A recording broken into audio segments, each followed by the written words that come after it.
today? Good, thank you. We're How you doing great. doing? Let me see those claws. Oh my Amazing. God, yes. Far out. Thank you. You know, one of the things that I've always admired about your work is how it really deals into the familial past and breaking, cycles of trauma.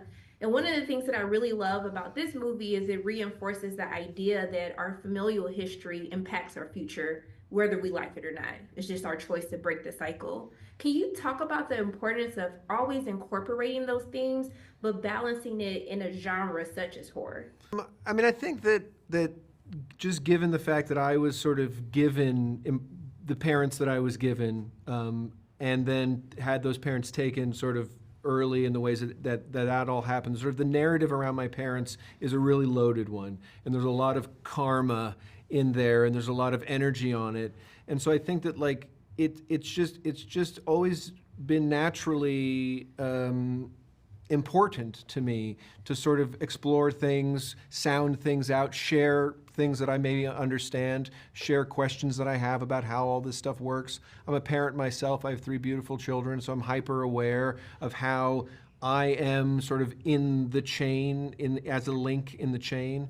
And all of that stuff lives so beautifully in Stephen King's work that as a sort of a palette to work from, it was just like this rich place to be in, because King is also concerned with parents, children, the melancholy of living and dying, how we take care of the people that we love. And so it was just a good match. I got real lucky with this. I mean, Theo, with your character, I really love that we get to explore a father-son relationship that's estranged with the choice of protecting, trying to protect the child. This is the only way that he knows how. Can you talk about just playing a character that has so much depth, because there's different sides to this character that the audience gets introduced to as the theme continues on? Yeah, they were some of my favorite scenes, was playing with Colin and Hal, the father. There's love, a lot of love, but it's been broken by distance. And as you talk about, it is about intergenerational trauma and how that is put onto the next generation, and is it a cycle you can break? Because often these cycles repeat themselves, and I think he's trying to break that cycle by distancing himself. But there's a great sadness and melancholy, to Oz's point, about a father and son who love each other, but they are broken by distance, and an awkwardness there. And Oz encouraged Colin and I to take time with those scenes.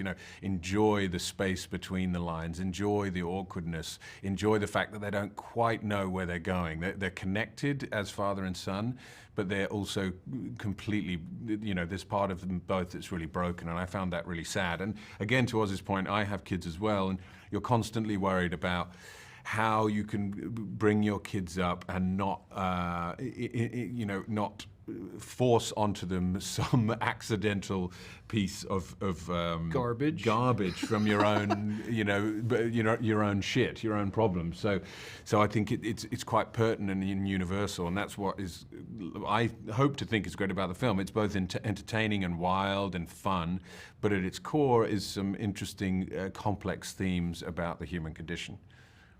I love that. I was like, this is deep as hell, but should I be laughing at people's deaths? Yes, definitely. Yes, you should. Yes, you should. No, you should. You're welcome to it.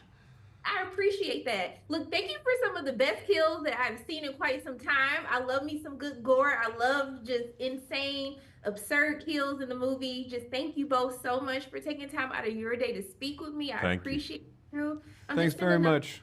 Light your way. Thank you so much. Appreciate you. Thank you. That's very nice. It's very nice of you.